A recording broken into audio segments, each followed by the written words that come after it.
এরপর 153 নম্বর প্রশ্নে বলা হয়েছে প্রথম ভারতীয় হিসাবে মিসেস ইউনিভার্স জিতেছেন কে?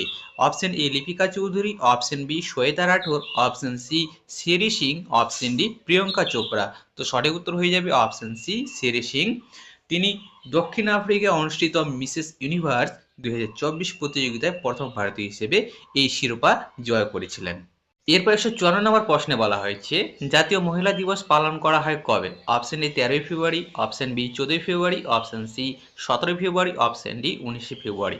তো সঠিক উত্তর হবে অপশন এ 13 ফেব্রুয়ারি। ভারতে প্রতি বছর 13 ফেব্রুয়ারি জাতীয় মহিলা দিবস বা জাতীয় নারী দিবস পালন করা হয়। ভারতের যে প্রথম মহিলা গভর্নর ছিল বিশিষ্ট স্বাধীনতা সংগ্রামী ও সরোজিনী নাইডু।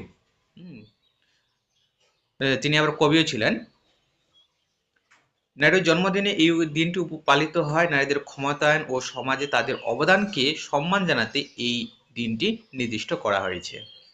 এরপর 155 নম্বর প্রশ্নে বলা হয়েছে কোন দেশের প্রধানমন্ত্রী হিসেবে পুনরায় নির্বাচিত হয়েছেন মাইকেল মার্টিন? অপশন এ দক্ষিণ Africa, option B Algeria, option C Ireland, option D Israel. তো সঠিক উত্তর হবে অপশন সি আয়ারল্যান্ড। আয়ারল্যান্ড এই মাইকেল মার্টিন আয়ারল্যান্ডের যে ফিয়ানা ফেইল সেই ফিয়ানা ফেইলের দলের নেতা। তিনি দ্বিতীয়বারের মতো আয়ারল্যান্ডের প্রধানমন্ত্রী হিসেবে নির্বাচিত হয়েছেন। তিনি প্রথমবার 2020 থেকে 2022 সালের পর্যন্ত আয়ারল্যান্ডের প্রধানমন্ত্রী ছিলেন। তারপর দ্বিতীয়বার সে 2025 সালের যে জানুয়ারি মাস সেই জানুয়ারি মাস থেকে তিনি আবার দ্বিতীয়বার নির্বাচিত হয়েছেন। আয়ারল্যান্ডের রাজধানীর নাম হচ্ছে ডাবলিন আর আয়ারল্যান্ডের যে মুদ্রা সেই মুদ্রার নাম হচ্ছে ইউরো। এরপর 156 নম্বর প্রশ্নে বলা হয়েছে আন্তর্জাতিক মানব সংহতি দিবস পালন করা হয় কবে? Option A 21 February, option B 20 January, option C 20 December, option D 13 March. তো সঠিক উত্তর হবে অপশন সি 20 ডিসেম্বর। জাতিসংঘের যে সাধারণ পরিষদ সেই সাধারণ পরিষদ 2005 সালে প্রথমে এই দিবসটি ঘোষণা করে।